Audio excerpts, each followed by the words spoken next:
Cassandra didn't plan to crash her car or her life near a stranger's ranch in the middle of nowhere. But when she fled the altar in a wedding dress with no phone and no plan, fate had other ideas. Colt isn't the kind of man who invites trouble, but the woman who appears bruised and barefoot on his property stirs something buried deep inside, memories of loss, whispers of love, and a chance at healing neither of them expected. As secrets surface, sparks ignite, and hearts unravel, Cassandra and Colt must decide. Can a runaway bride find more than safety in the arms of a rancher haunted by his past? Can they build something real in the wreckage of what was supposed to be? A story of second chances, soulful healing, and wild, slow-burning love. The Runaway Bride is more than just a love story. It's a story of rediscovery, redemption, and the road back home. Before we dive into this tale of love, bravery, and strength despite fear, please take a moment to like this story. Comment your favorite moment and how the story resonated with you. Subscribe and turn on notifications for more original love stories that remind us of our own tales and stir the soul. Let's get into it. The only thing louder than the storm was the pounding of her heart. Rain lashed against the windshield, blurring the two-lane back road into streaks of shadow and light. Cassandra Blake gripped the wheel of the borrowed vintage convertible, her knuckles white, her breath short. The wipers squeaked furiously, barely keeping up. Her soaked wedding dress clung to her legs, the train bunched awkwardly around her feet. Veil gone, phone gone, her entire life gone, or maybe left behind. Lightning cracked across the sky, followed by a guttural roll of thunder that shook the car. In the next flash, she caught sight of a sharp curve too late. Tires screeched against the wet gravel. "God, no!" she gasped. The car skidded. Mud splashed. A crunch of metal and bark tore through the air as the front bumper smashed into a ditch, wedging between a half-rotted fence post and the edge of a gully. Silence fell, except for the relentless rain. Cassandra sat still, her hands trembling on the wheel. Her heart thudded in her chest like a fist trying to escape. She was soaked, barefoot, and lost somewhere between running from a man she didn't love and a life that wasn't hers. "Breathe," she whispered. "You're okay. You're free." But the words didn't feel true. Not yet. A noise startled her, hoofbeats steady and approaching. Then a dog's bark. She turned toward the sound, shielding her eyes from the rain. A tall man on horseback emerged from the misty road. He slowed, spotting her, dismounted.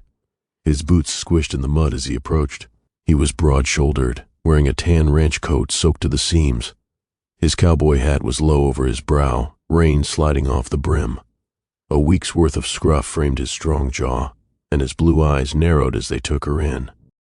"Whoa there," he muttered. "What in the hell?" She scrambled to open the car door and stumbled out, slipping in the mud. "Don't come any closer." He raised his hands. "You're on my land, darling, not the other way around." Cassandra swayed slightly, arms crossed tightly over her chest. She didn't want to cry again, but the tears threatened to blend in with the rain anyway. "My name's C," she said, voice raspy. "Just C." He studied her for a moment, like he was weighing something. Then he nodded slowly. "All right, C," he said. "You're shaking like a leaf. Let's get you warm before you catch your death." She hesitated, instincts flaring, but her body was too cold and too tired to argue. He motioned toward his pickup truck parked a few yards down the path. She climbed in without another word. He didn't ask questions. Not yet. He didn't press her for the story. And somehow, that made her feel safer than she'd felt in a long, long time. Sometimes the first step toward healing wasn't having the answers, it was surviving the crash. And Cassandra Blake had just barely survived hers. Cassandra woke to the scent of coffee and wood smoke. The first thing she saw was an unfamiliar ceiling, wood-planked and slightly bowed with age. Her fingers curled instinctively around the quilt covering her, as if to ground herself in something real. The night before came rushing back like a freight train, the storm, the crash, the man on horseback, the stranger who hadn't asked too many questions. She sat up slowly, wincing as sore muscles protested. Her dress, now draped across a nearby chair, was a muddy mess. Someone, him probably, had left a towel and clean flannel shirt folded on the foot of the bed. Cassandra stood and crossed to the small window, peeking out. A wide expanse of land stretched before her, golden in the early morning light, fenced pastures, a few scattered barns, horses grazing in the distance. And there, moving between a feed trough and a barn door, was him, the rancher. Even from behind, he looked like he belonged to the land, solid, steady, the kind of man who probably didn't know how to sit still. She wrapped the flannel shirt around herself and stepped out of the guest cabin. The air was crisp, clean. For the first time in months, she could breathe without pressure clamping her chest. He noticed her right away, wiping his hands on a rag. "Mornin'," he said. "Mornin'," she echoed. "You sleep?" "Better than I expected." He nodded toward a folding chair beside a makeshift fire pit. "Coffee's on the stump." She moved carefully, seating herself and cradling the chipped mug. It was strong, bitter, and perfect. "You got a name yet besides just C?" She hesitated. "Cassandra." He nodded. "Colt Merrick." A beat of silence stretched between them. Then she added, "I didn't mean to end up here. I figured." She looked at him then. "You're not going to ask?" "Nope." Cassandra blinked. "Why not?" He met her gaze. "Figured you'd tell me if you wanted to. If not, ain't my business." That silenced her. In her world, meetings, clients, image management, there were always questions, always angles. But this man, he just let her be. "Thanks," she said softly. Colt gave a short nod, then turned back to his work, and Cassandra, for the first time in a long time, sat in silence without needing to perform. She didn't know it yet, but healing had already begun. Cassandra hadn't touched a rake since middle school community service. "Grip it like this," Colt said, his hand briefly brushing hers. "Not so tight. Let the rake do the work." She rolled her eyes. "Easy for you to say. You grew up with hay bales. I grew up with laptops and lattes." Colt smirked. "And here you are, choosing sweat over screens?" "I'm not choosing anything," she muttered. "I'm just passing through." But even she didn't believe that anymore. It had been 3 days since the crash. 3 days of coffee by the fire pit, short conversations that said more than they should, and mornings that started with Colt handing her a pair of borrowed boots and pointing her toward a chore. He didn't hover, but he noticed everything. How she flinched when the dog barked too loud, how her hands trembled when thunder rolled in the distance. He never asked, never pried. But she could feel him seeing her in a way that was both unsettling and grounding. Cassandra raked slowly, leaves scraping into a pile that had grown more lopsided than useful.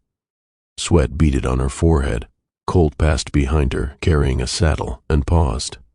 "You ever used your back muscles before, city girl?" She scowled at him. "I'll have you know I once ran a 5K for breast cancer awareness." He raised an eyebrow. "That's so?" "I came in 108th place." He chuckled then, low and rich. She tried not to let it settle too warmly in her chest. They worked side by side for another hour. Somewhere along the way, the silence stopped feeling awkward and started feeling natural, like a rhythm neither of them had planned on falling into. Later, Colt handed her a water bottle and nodded toward the porch. She collapsed onto the steps with a groan. "My hands are blistered. That means you're doing it right." She gave him a sideways glance. "You enjoy bossing people around, don't you?" He leaned against the post beside her, sipping his own water. "Not really. But you seem like the type who needs something to do. You profiling me now? Just observing. You pace a lot when you think nobody's watching." She stiffened slightly. Old habit. He didn't press. Cassandra looked out at the horizon. The sun was starting to dip low, casting golden light over the horses in the pasture. "This place is quiet," she murmured. "Too quiet?" "No, just quiet enough." They sat in the silence for a while. Then, without meaning to, she asked, "Why'd you really let me stay?" Colt stared ahead. "Because the look on your face that night reminded me of my brother the day he realized he wasn't invincible." She turned toward him, something tight clenching in her chest. "What happened to him?" He swallowed. "Rodeo accident. I was supposed to be there. I wasn't." The air shifted between them. She reached out before she could stop herself, her fingers brushing his. "I'm sorry." He didn't pull away, and for a long, stretching moment, neither did she. The sky above the ranch was ink black, scattered with stars that shimmered like they were holding their breath. Cassandra sat on the tailgate of Colt's truck, a worn blanket tucked around her shoulders. Beside her, Colt leaned against the bed rail, boots crossed at the ankles, a beard dangling loosely from his fingers. The fire pit crackled quietly, throwing soft orange light across the dirt in their faces. "You ever seen stars like this in Atlanta?" he asked. She shook her head slowly. "Not even close. Out there the sky's always competing with neon and noise." Colt nodded. "Out here you get to hear yourself think." Cassandra let out a short breath, something close to a laugh. "That's not always a good thing." He turned to look at her, not pushing, just waiting. She stared into the fire, voice soft. "I was 6 the first time someone told me I was too much, too loud, too sensitive, too bossy, and it just stuck. So I got real good at trimming myself down. Sharpening the parts people liked, softening the rest." Colt's eyes didn't leave her. "They ever tell you you're allowed to take up space?" "No." She blinked fast. "But I think I started believing it anyway, somewhere deep down." The silence between them settled warm. "And the wedding?" he asked gently. Cassandra pulled the blanket tighter. "Andre was a good man on paper, charming, well-connected, ambitious. But I was always trying to meet his standards, look a certain way, speak a certain way, fit in at his fundraisers like I wasn't raised on sweet tea and Sunday choirs." She paused, shaking her head. "I lost myself trying to become the kind of woman who looked right beside him, until one day I looked in the mirror and didn't recognize the woman in the dress." Colt exhaled through his nose. "So you ran?" "I ran," she echoed, "and when the car crashed I thought, well, that's about right." He chuckled low. "Can't lie, it was a dramatic entrance." She smiled for real then, soft and unguarded. "Guess I always did like a little flair." He tipped his beer toward her. To flare. She clinked her soda can against it. "And to not dying in a ditch." They laughed, and it echoed softly across the land. A few minutes passed in silence. Then Colt moved, just slightly closer. Not enough to crowd her, but enough to make her pulse skip. His voice was rougher now, low. "I haven't laughed like that in a long time." Cassandra looked at him, her gaze catching the curve of his jaw, the sincerity in his eyes. "Me neither." Then, without warning, the air between them shifted. Her hand moved slightly, brushing his thigh. Neither of them flinched. The stars were still holding their breath, and then Colt leaned in, slowly, deliberately, giving her every chance to say no. She didn't. When their lips met, it was soft, hesitant, a question, then another, and another. The kiss deepened, breath catching between them, hands finding shoulders and the edge of the blanket. It wasn't rushed. It wasn't polished. It was real, messy, emotional, hungry for something neither of them had admitted they needed. When they finally broke apart, Colt rested his forehead against hers. "You okay?" he murmured. Cassandra nodded, eyes closed. "Yeah, I just haven't felt anything in a long time." "Me either." They didn't say anything else for a while. They just sat there under the stars, the fire crackling low, the night finally exhaling. And for the first time in a long time, neither of them felt alone. The storm rolled in fast, unapologetic and wild, thunder cracking over the hills like the sky was splitting open.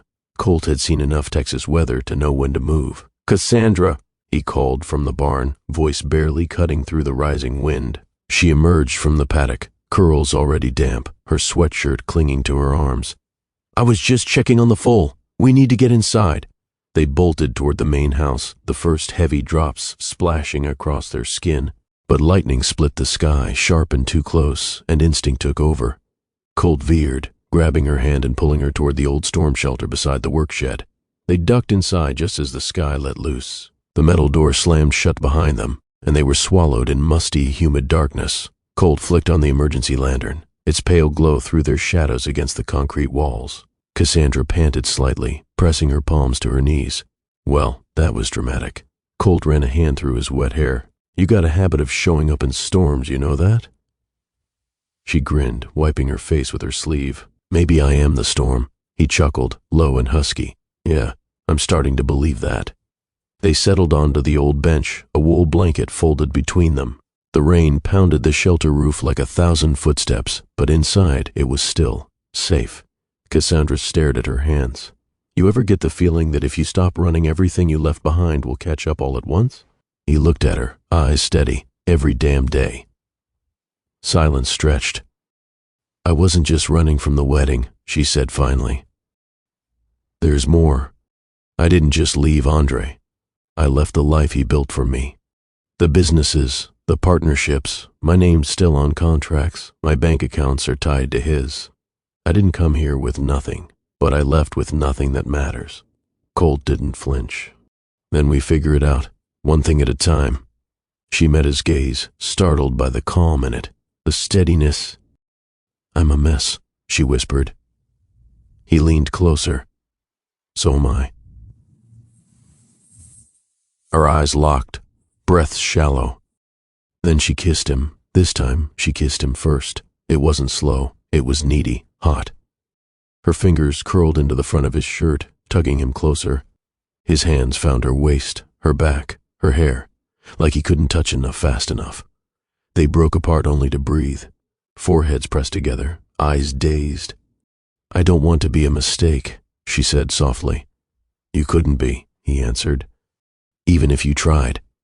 They held each other in the dim glow, the storm raging just inches above their heads, and maybe the world was spinning out of control, but in that underground shelter, it felt like they'd found the eye of it. Stillness in the chaos.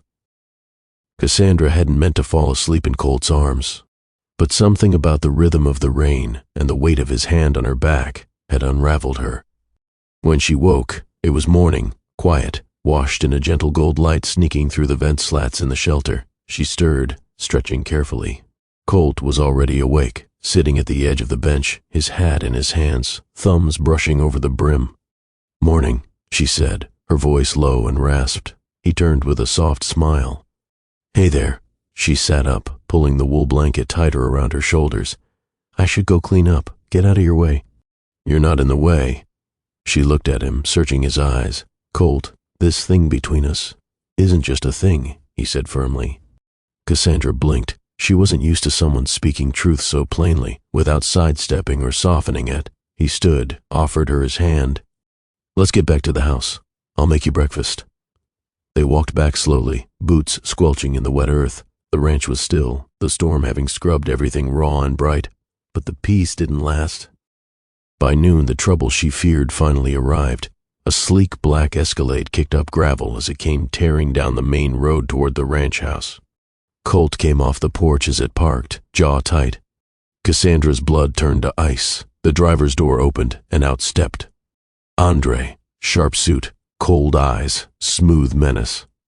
"Well," he said, eyes flicking to her. "You've been busy." Cassandra's breath caught. "What the hell are you doing here?" Colt's tone was a warning. Andre chuckled. "Easy, cowboy. I'm here to bring my fiancée home." "She's not your fiancée anymore," Colt snapped. Andre ignored him. "Cassandra, this has gone on long enough." She stepped back instinctively, but Colt moved beside her, shielding her without blocking her. "I don't belong to you, Andre," she said. Her voice trembled, but it held. Andre's smile twitched. "You left everything behind, but everything still has your name on it. That comes with consequences." Colt stepped forward. "You need to leave. Now." Andre's eyes narrowed. "Or what?" Colt didn't blink. "Try me." The standoff hung heavy until Andre smirked, turned back to his car. "You'll come to your senses, Cassandra, sooner or later." She didn't respond. When the Escalade finally disappeared down the dirt road, her knees buckled. Colt caught her, held her, let her shake and break and sob into his chest. "I'm so tired of being afraid," she whispered. He ran his hand down her back. "You don't have to be anymore." She looked up at him. "He's not gonna let go easy. Then we don't back down easy." And for the first time in days, she believed they could fight, together. The silence in the house after Andre left was thick enough to choke on. Colt had put on coffee, but neither of them touched it. Cassandra stood by the window, arms folded tight across her chest, watching the road long after the dust had settled. Colt leaned in the doorway. "You don't have to explain. Not if you don't want to." "I should," she said softly. "You deserve to know." He waited. Cassandra turned, bracing herself.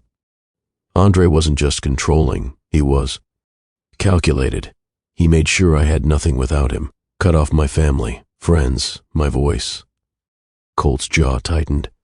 I tried to leave once before, she continued. Packed my bags, got in my car, even made it halfway out of the city. Then his people found me. His people? Security, hired muscle, lawyers, all of it. He made me believe I couldn't live without him. Colt moved closer. But you did. She nodded, tears burning her eyes. It took everything I had, and when I saw that church, saw the aisle, I couldn't do it. I ran. I didn't know where I was going. I just drove. And landed here. Cassandra met his eyes. And now I'm putting you in danger, too. You're not, Colt said.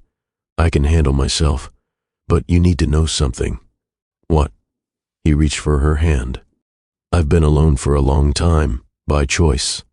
But you make me want to choose something else.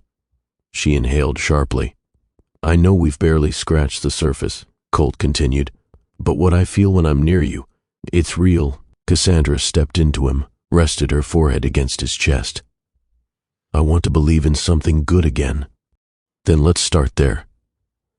Later that evening, the weight of everything still clinging to their skin like smoke, Colt saddled 2 horses.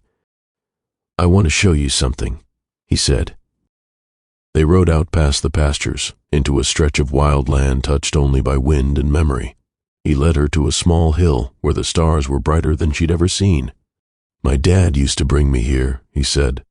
Said it's where the sky felt closest to the earth. Cassandra breathed in the night air. It's beautiful. He turned toward her, eyes unreadable. So are you.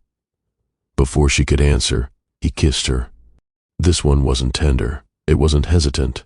It was full of fire and hunger and the ache of missed chances. She kissed him back, her hands sliding into his hair, his arms locking around her waist like he'd been waiting his whole life to hold her like this. And when they finally pulled apart, breathless, hearts racing, she whispered, I don't want to run anymore. He held her gaze. Then stay. And in the silence between them, something changed. Something healed. Cassandra woke to the sound of gravel crunching. It was early, too early. She slipped out of Colt's bed, grabbed the throw from the chair, and padded barefoot to the window. A black SUV sat at the edge of the driveway. She froze. No. Colt appeared behind her, sleepy-eyed but alert in an instant. What is it? She didn't answer, just pointed. He followed her gaze. You recognize that car? She nodded. Andre's security. Without a word, Colt grabbed his jeans and boots. Stay here. Colt, wait. But he was already gone. Out front, the air was thick with summer humidity and tension. Colt approached the SUV, fists clenched but steady. The tinted window rolled down. A man in a suit leaned out, too polished for a ranch road. Mr. Morgan? He asked. Who's asking? I work for Mr. Bellamy. We believe he's looking for his fiancée. She's not here. The man's expression didn't change. We have reason to believe otherwise. Then you'll need a warrant, Colt said flatly. Inside, Cassandra watched with her heart in her throat. She heard her father's voice echo in her mind. Don't ever trust a man with smooth shoes and a fake smile. The SUV pulled away slowly, but the chill it left behind lingered. Later, Cassandra sat on the porch steps beside Colt. I can't stay here, she whispered. You think running again will solve this? I don't know what else to do. He turned to her.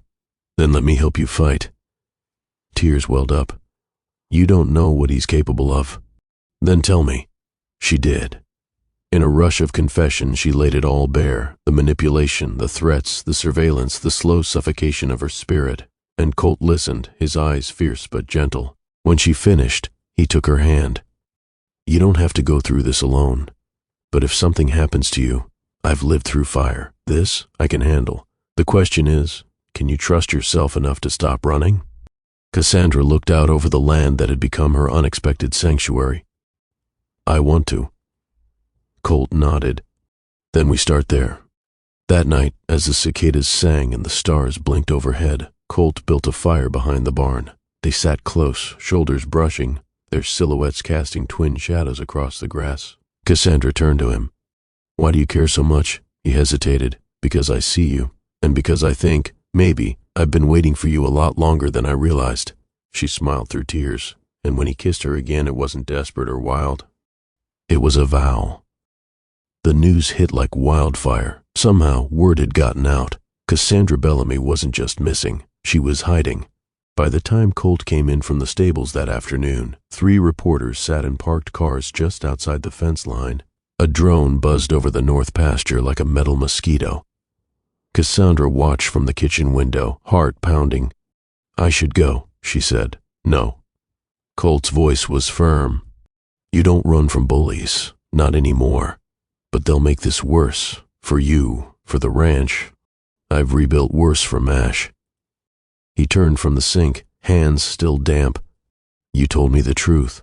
You trusted me. Now trust that I can carry some of this too." Later, Cassandra sat on the porch swing, arms wrapped around her knees. The sun dipped low, painting everything in molasses gold. Colt stepped outside with 2 glasses of sweet tea.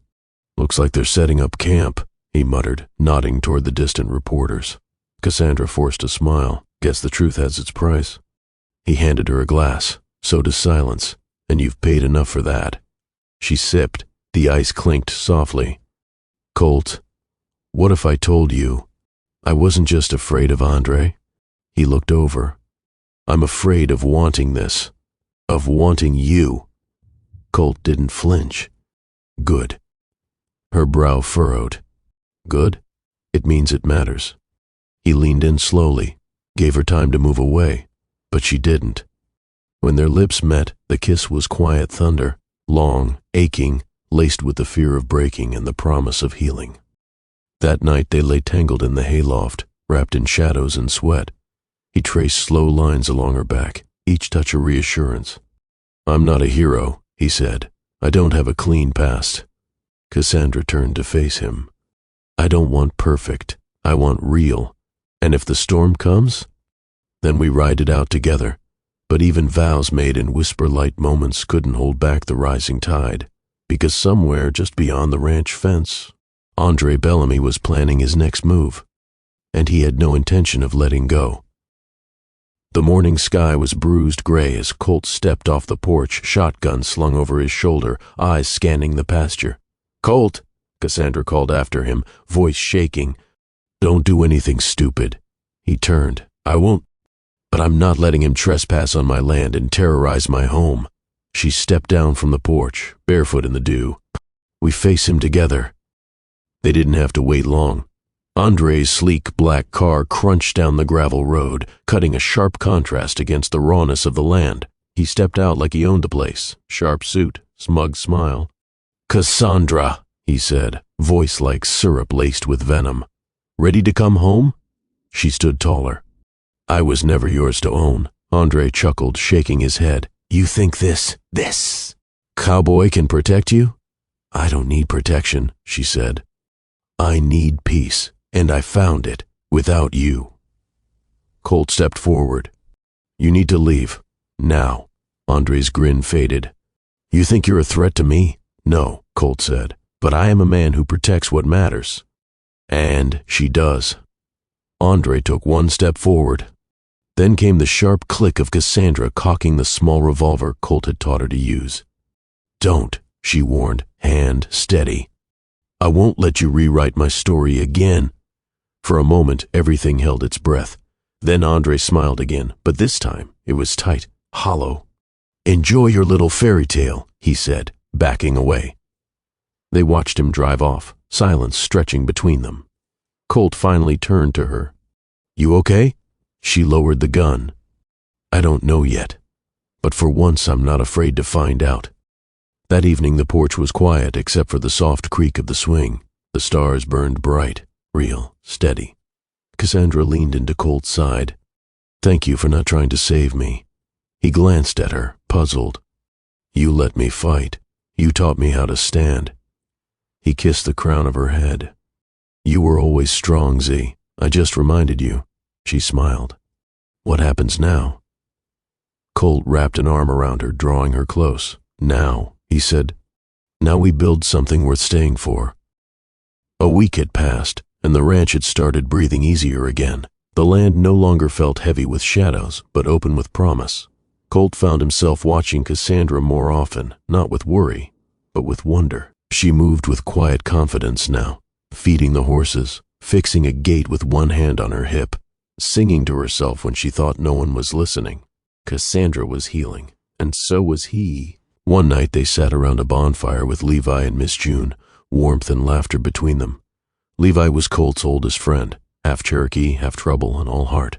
A seasoned ranch hand with a soul made of rhythm and stories. Levi had a quiet way of seeing what others missed.